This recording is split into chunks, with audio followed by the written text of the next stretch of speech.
Hi you guys, it is me, Authentically Regina B, and I am back filming another video to update you guys about my journey of 30 days of hope and help for the adult child of narcissistic parents. You would think I would have it memorized by now, being that I just did day 19, I just finished. And I have some space and grace to go ahead and film this. If you hear some snoring or anything like that, my family's taking a nap. They're enjoying some rest, and so that could be what you're hearing. I believe my last video I updated you all the way to day 15, which was the last day that I was on, and day 14 was the undercover narcissist, and day 15 was the you've been replaced. So I've moved on since then. I've done day 16, 17, 18, and I believe 19, but we'll figure it out when I turn the pages. And I just want to say I am authentically changed my hair. You know, I've started my lock journey. In the beginning, it was really hard. I honestly kept looking in the mirror like I didn't like it. I felt like I was seeing my young self. And the fact that I'm doing this book, and my really good friend was like, well, maybe that's a good thing. Because I just kept saying, like, I feel like little Gina. You know, I just, every time I looked in the mirror, I saw little me. And little me, like, my hair was not celebrated when I was younger. The color of my hair was, but not the texture, not the density. It was always, you know, hard to manage. It always was dry. You know, it was like, oh, it's time for you to get a relaxer. And so as I grew up, I really got into braids. I love braids. I still can braid my locks up, so I might do that. But I wanted to give my edges a little break. And so I knew that I was natural underneath because I used to have like this mohawk. My sides were shaved and I had some hair at the top. And so I knew about a month ago that I was like, okay, I want to go ahead and start my lock journey. I love braids, and I feel like, you know, locks, transitioning between the two of them give me versatility. And it also still gives me what I love about braids, which is low maintenance. So yeah, I am changing. I'm trying to accept myself. And to be quite honest, like the last couple of weeks, I've been down in the dumps. I've been very tense. I've been overthinking. I've been grumpy. And I don't know if it's just some things that are being let go of or are trying to hold on to me, but I'm still fighting. I'm still pushing through. I still make sure that I get my run in, my worship run, my praise run. I still make sure that I'm staying active. I make sure that if that morning comes where I don't want to get out of bed, I make myself get up. Even if I stay 5-10 extra minutes, there comes that time when I'm like, okay, get up. So that's kind of what's been going on with me. Like I said, I know I read 15 to you, so I'll just share with you days 16 through where I am now and get you guys all updated. So day 16 is the bottomless pit. The quote for that is, with a narcissist, it's not, what have you done for me? Instead, it's, what have you done for me today? Spouse of a scapegoat. So scapegoats are accused of being selfish, not caring about family, or of being negligent sons and daughters, you name it. If it's negative, you are called it. No matter how much you do for the narcissist parent, it's forgotten quickly as they strive to prove how you have failed them. And I can say that's definitely true. I feel like throughout my life, as I grew older, I just stopped trying as much. Like over the years, it would just be less and less and less of giving of myself. And especially having children of my own, even now in this space of 3 years, I have more time to focus not only on myself and rediscovering my interests and rediscovering myself, but I have more time to see my children who they are. I have more time to do some self-reflection on who I am as a mother and wife.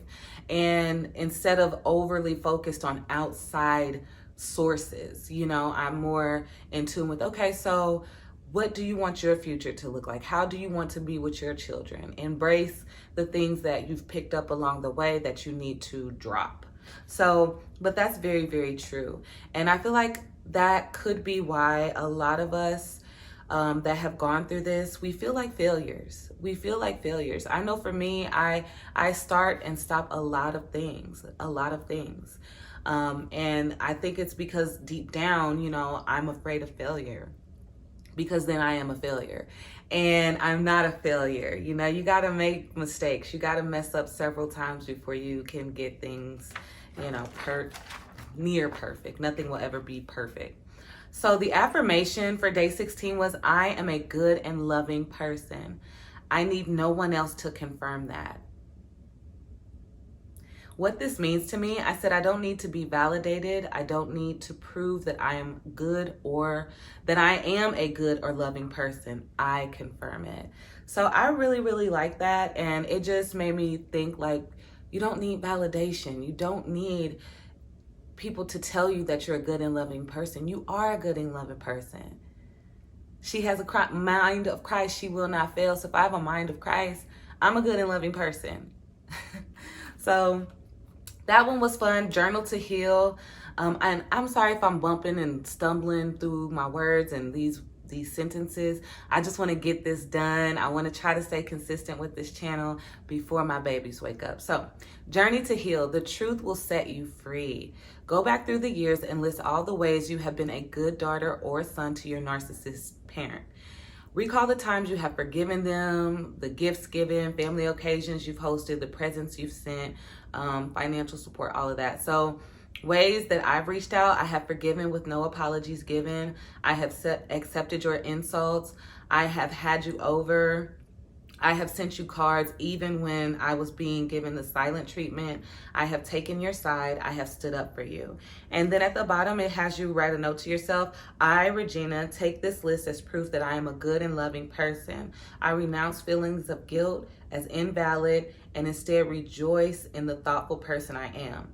I resolve going forward to only reach out to those whom I can trust to appreciate me in return. Signed, Regina B. Williams.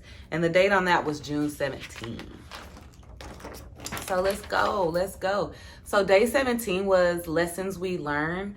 An apology followed by the word but is not an apology. It's an excuse.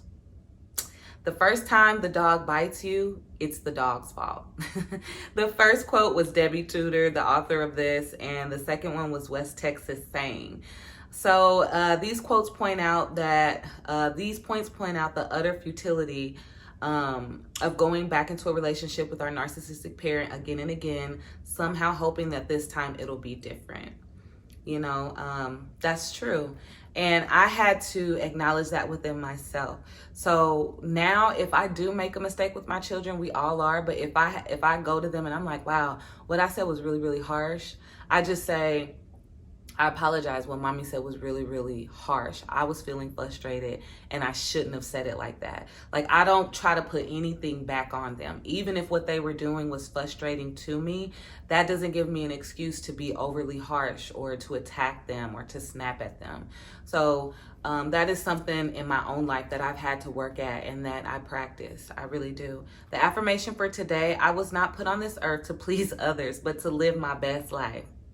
I'm living my best life. Sorry. I was not put on this earth to please others. I wasn't. And I really, on this day, when I was saying this affirmation, I really was like, no, I'm here to please God. I'm here to please God. I wasn't created for the pleasure of others. I was created for the pleasure of God. You know, I had to think about it. I'm like, is there anything that says be sure to please others in the Bible? And I'm like, no. Love others, but love and pleasing is different. So that really helped me. And I wrote, I am pleasing to God. If others aren't pleased with me, it's not my problem. I'm not purposed to please others. I'm not purposed to please others. That really, really blessed me. So then the journal to heal protected contact with the narcissist in my life. I'm not going to share that because it's pretty personal. And I wrote in blue what I would say. But these, I'll just hold it up for you. These are some of the questions that were on there. Well, I'll share them, but I won't say what I said. So, do I want to limit phone calls? If yes, how many times a week, month, year? Do I want to limit the time of day I answer the phone? Yes or no? If so, what are my limits? Do I want to limit the amount of time we talk? Yes or no? What's your limit? Do I want to limit time we spend face to face? Yes or no? If so, what's that going to look like? Do I want to remove myself when they are inebriated or otherwise inappropriate? Do I want to acknowledge birthdays and holidays? If so, how? Card, call, visit with others. So that was day 17. Day 18. Let me make sure before I get to. So I'm on day 18. I did this today. And day 18 says competition for the enabler parent. Where is father? Father is revolving around mother like a planet around the sun. Dr. Carl McBride. And the beginning opening parts of this is interesting, but for me, I was raised by a single parent. So I didn't witness that or experience that.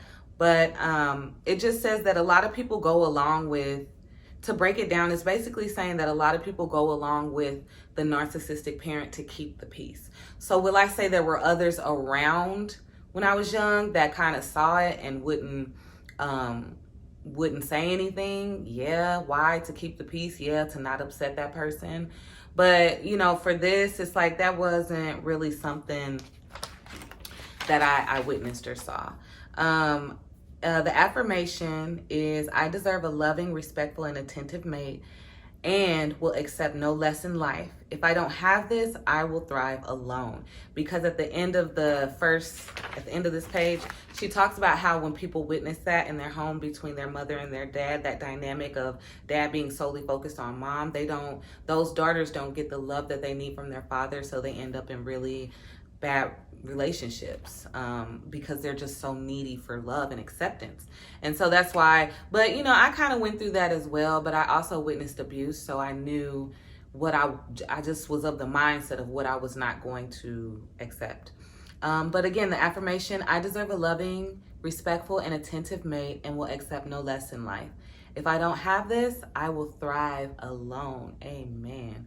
So what this means to me, I have a loving, respectful, and attentive husband and accept no less in life. I have this and I will and am thriving. Amen. That's one of my prayers. I don't want to just survive. I want to thrive. That's why I'm like my survivor thrivers, even if I got 1 subscriber, So the journal to heal, my desire for a happy relationship. In this exercise, I'd like you to list all of the qualities you want in a mate. Feel free to dream as specifically as you wish. If you're already in a happy relationship, list the things you love about your partner. So for me, I am married, been married 17 years, coming up on 18. My ideal mate will be something like this, my husband. My Philip is forgiving, loving, not easily provoked, direct with others, honest, funny, hardworking, man of faith, strong, brave, great father, smart, kind, affectionate. And that was day 18. So, like I said, I'm really enjoying the process. I do think that the book is triggering, and sometimes I have a hard time naming my emotions or naming my stress. And a lot of times I deny myself the feelings. If it's happy feelings, go lucky feelings, I accept that. But if it's like sorrowful feelings or grief or frustration, they sometimes come out in inappropriate ways because I won't face the fact. Like, I'll give you an example. So for about 3 or 4 days, I knew that I needed to cry. I was like, I need to cry. I kept feeling my eyes well up. And those of us survivor thrivers, we know how to push them tears back down. We know how to let it flare up. The nose may get red, but then, excuse me, because that's funny. But, you could be like, no, I was about to sneeze and I'm not sneezing. But yeah, I just knew that I needed to. And I kept denying myself. And I kept being like, no, I'm not going to cry. I'm not gonna cry, I'm not gonna cry. And then how it came out in an inappropriate way was I had something to drink, and before I had something to drink, I had stubbed my toe and it hurt really, really bad. And so it was still kind of hurting, and I was just like, oh, I hope it doesn't affect me being able to run. And then I started drinking, and I believe my feelings got hurt by something my husband said, which was probably out of proportion. And I went to my room and I was just bawling. Like, my pillow was just soaked. I was just crying. And then I remember being like, my toe hurts. And I was just had my face in my pillow crying, and I was just like crying about my toe. Funny thing is though, I woke up the next day and my toe was not hurting. Cause I was just like, God, my toe hurt, And it wasn't that my toe was hurt. I've stubbed my toe. You know, everybody stubbed their toe on a corner or something. It was because I wasn't acknowledging that I was hurt by something. And I didn't want to face up to that. A flying monkey, as we, look it up if you haven't watched the previous videos where I gave the definitions from this book. But a flying monkey caught me off guard and hurt me. And I wasn't willing to accept it. So, it will come out in certain ways. And, I just need to embrace those times when it's just like, I'm kind of feeling a little low because I have some grief that I'm processing, and I needed to process it. Since then, I've processed that grief. Obviously, I've accepted where that hurt came from, and I've begun the process of reminding myself that I'm a forgiving person. I'm not a dartboard.